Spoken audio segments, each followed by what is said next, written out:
Today's video is Understanding European Soccer in 4 Simple Steps, a guide for Americans. My name is Greg. I'm an American living abroad in Spain. If you are looking for a place to share your passion for and your knowledge of the great game of football, this is it. This is the right place. So today, let's take a look here. What I'm going to do here, this is pen and paper. I'm going to include a link in the description so you can go and support them. That would be great. We're going to go ahead and subscribe to the channel. We're going to like the video. And I don't know. Let's see what happens here. Okay. Welcome to Understanding Soccer in Europe in 4 Simple Steps, a guide for Americans. Although from the outside it may seem complex and confusing, to understand how soccer works in Europe, you really only need to know 4 things. Number 1, each country has its own soccer league. Seasons run from August to May, in which each team plays every other team twice, once at home and once on the road. Games are divided in which each team plays every other team twice, once at home and once on the road. Games are divided into 2 45-minute halves. When the game is over, the winner is awarded. I knew that. We're doing good. I'm feeling knowledgeable. We're good so far. Awarded 3 points, the loser 0, and in the event of a tie, each team gets 1 point. After each team. Similar to hockey, sort of. Is that right or wrong? I don't know. Who knows? Team has played all the other teams twice. The team with the most points is crowned champion. Okay, I'm seeing some names here.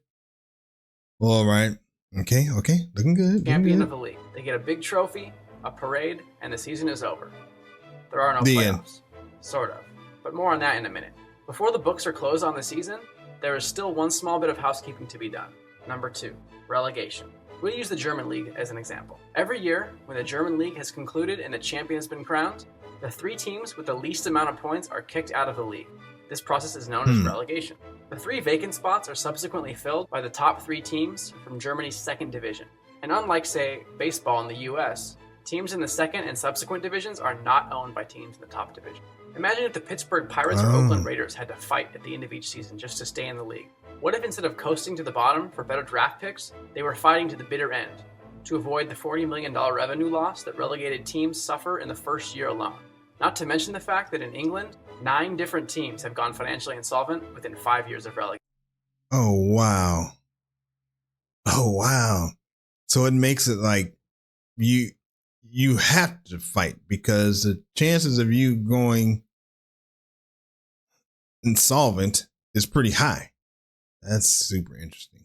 Relegation. Okay, interesting enough, you're thinking. But what about that whole lack of playoffs part? Number 3. Each country also holds an elimination-style tournament, referred to as a cup. But instead of being held after the 9-month league is over, cup games are scheduled in between league games, normally in the middle of the week. One additional perk about the cup system is that teams... Oh man, I almost feel like I need to be taking some notes on this one. Okay. I'm trying to wrap my head around it. Maybe you can help me. I'm just trying to envision this. Okay. From all levels, down to semi-professional and even some amateur teams, are invited to play. And if they do well, can progress, and occasionally even knock off a top team. So every year, these midweek elimination games continue until there are only 2 teams left, who play each other in the cup final. After 90 minutes, a cup champion is crowned, they get a trophy, and a parade. So, between the league and cup games, we get a great picture of who the best and worst teams in each country are. But wait a second, you ask. What would happen if the best teams from each country in Europe all got together and played each other? Yeah, that's a great question. What would happen? Good idea. Number 4. The resulting competition is called the UEFA Champions League, and it is without a doubt the single greatest club competition of any sport anywhere in the world, period. Oh, wow. Think of the NCAA tournament, but with better quality of play, more than double the fan base, and quadruple the enthusiasm. And yes, Europe even has their own version of the NIT as well. So, through a complex and drawn-out process, teams from all over Europe compete just to qualify for this tournament. And starting each September, the top 32 teams are put into 8 groups of 4. Each team plays the other members of its group 2 times, once at home and once on the road. Come December, the winner and runner-up from each group move on to the knockout round. And this is where club soccer is at its finest. Teams are paired up individually and again play 1 home and 1 away game, with the winner from each pair moving on to the next round until only 2 teams remain. The Champions League final is then held as a single game each year in May. And unless it's the World Cup year, this is the most important soccer game of the year.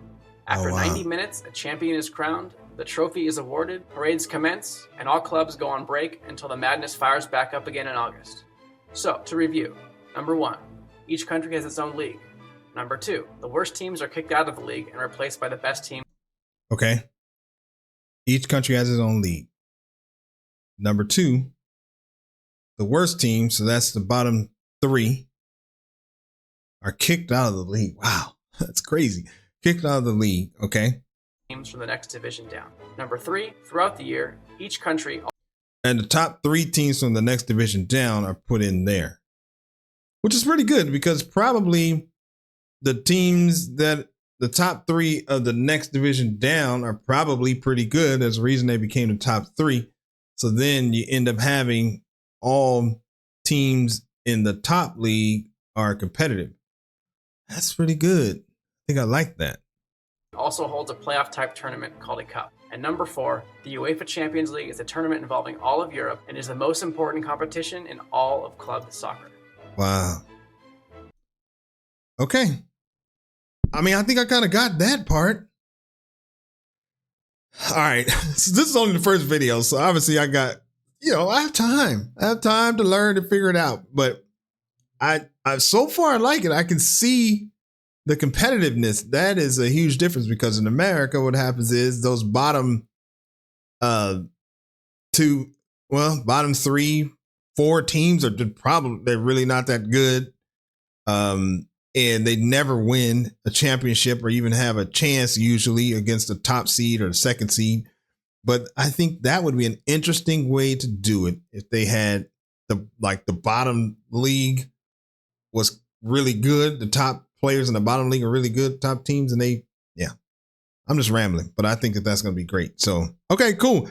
Well, let's see here. I'm going to see what people have to say in the comments because maybe I can answer some of my questions here. Let's see.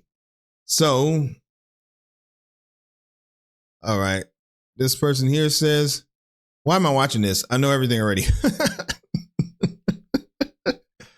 Okay, good job.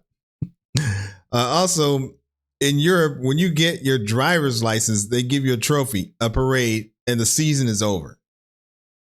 I mean, I don't know. Whatever. This is unbelievably understandable. I'm a European who doesn't follow football. Now I can finally follow along. All right, me too. Man, I'm pretty excited. This is my first video. We're going to see what's going to happen here moving forward. And it's all the success of this channel is going to depend on people like you commenting and sharing your knowledge with me. So, and I'm open to hearing what you got to say because I don't know much about football. So, all right. Thanks for stopping by. Appreciate it. Peace.